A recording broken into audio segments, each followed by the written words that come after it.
我又开始种树了。前一阵子丽丽逛超市的时候，看到有卖梨树还有苹果树的，价钱是非常的划算，大概是17块多钱一棵。当时就果断的买了一棵苹果树，还有一棵梨树。现在苹果树已经发芽，叶子长出来了，长得还不错。但是这棵梨树看起来应该是死掉了。这些树都是这种用塑料袋子裹着根，然后运回来的。这种树种起来应该也比较容易。现在其实还是在下着毛毛雨，不是特别适合在外面干活。但是因为是周末了，我也没有其他的时间，所以就利用这个时间把这些树给它种起来吧。这是一棵嘎拉苹果树，这是那棵梨树，不过已经死掉了，没用了。苹果树呢，本来是想打算种下去之后，马上就给它修剪一下，修成中心干或者是改良的中心干形式的。不过今天下雨，只能等到哪天天气好的时候了。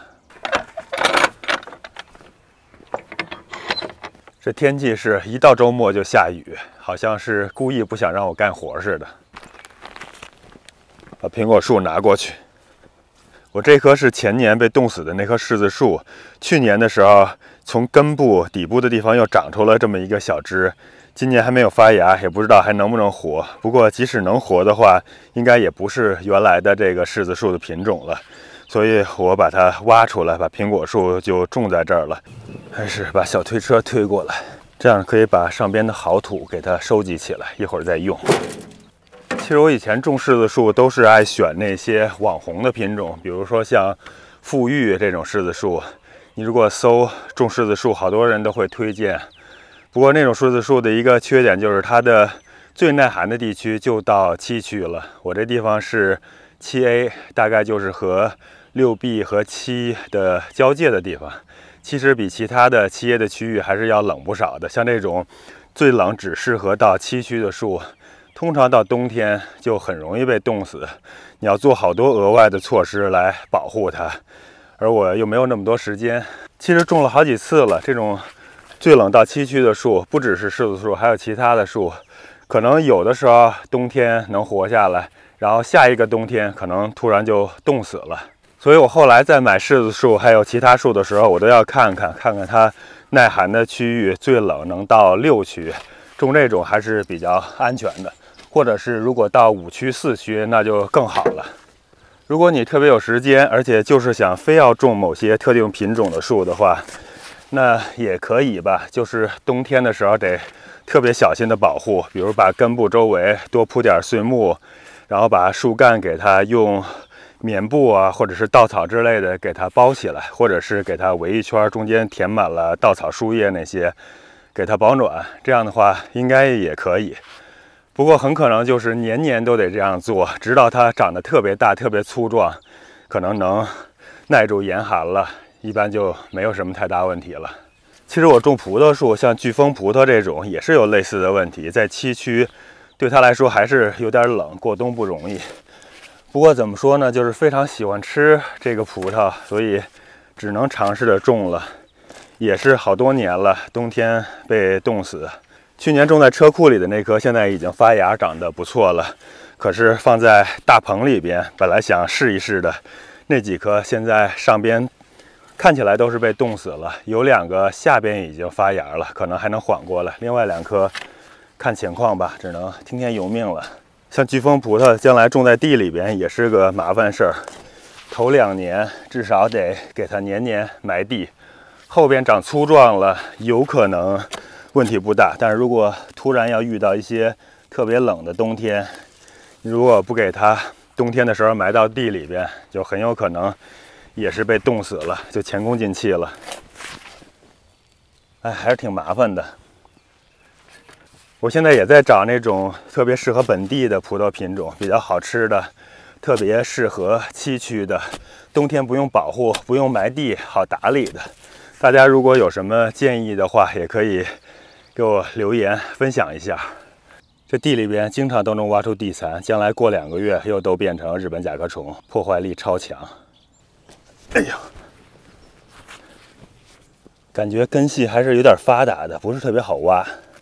不知道大家有经验的能不能鉴别出长出的这棵还是不是原来的柿子树？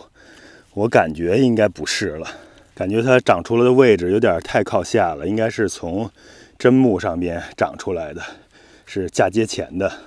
没想到这棵树这大根已经长得这么粗壮了，又是挖出地蚕了。哇，好多地蚕呀！这坑我就稍微的给它挖一挖，就可以把树种下去了。像这种以前挖过的坑、种过树的坑，挖起来就比较容易一些。现在是手坏了，受伤了，挖树坑也是费劲儿，只能慢慢来。而现在我也不太给它往深了挖了，大概比它的根部花盆稍微多出那么10厘米、15厘米就行了。边上我主要是多给它扩展一点，因为表层的土还是比较好挖的，尤其像这种以前挖过的树坑，其实轻轻铲一下就行了。我大概就给它扩展成这样吧。行了，就先到这种程度吧，就这样种了。稍微把下面的土又松了松，然后这有一个小小的坑，一会儿把树根就放在这里边了。这种袋子我觉得真是挺方便的，把铁丝扣拿下来，把袋子直接扒下来就可以了。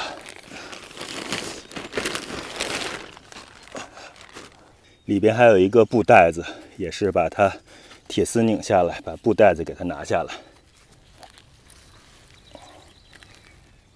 这还是挺容易的，就这样给它栽下去。稍微调整一下方向。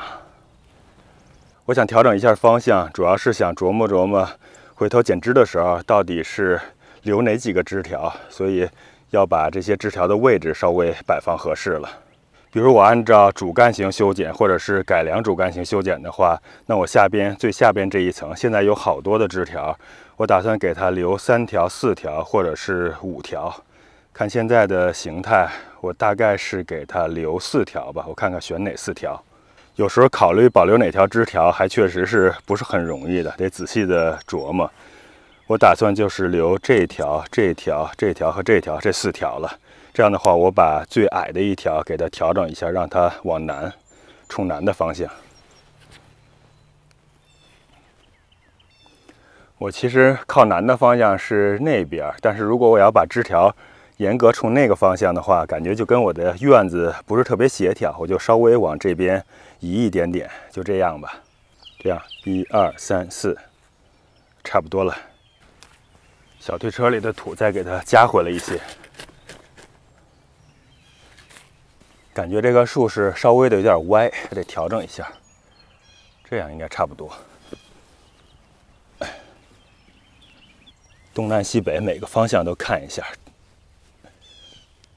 这回感觉应该是差不多了，就这样了。这个方向看着也没问题了，还挺好的。再看看我的角度，好，可以，挺好。再把小推车的土给它倒回去。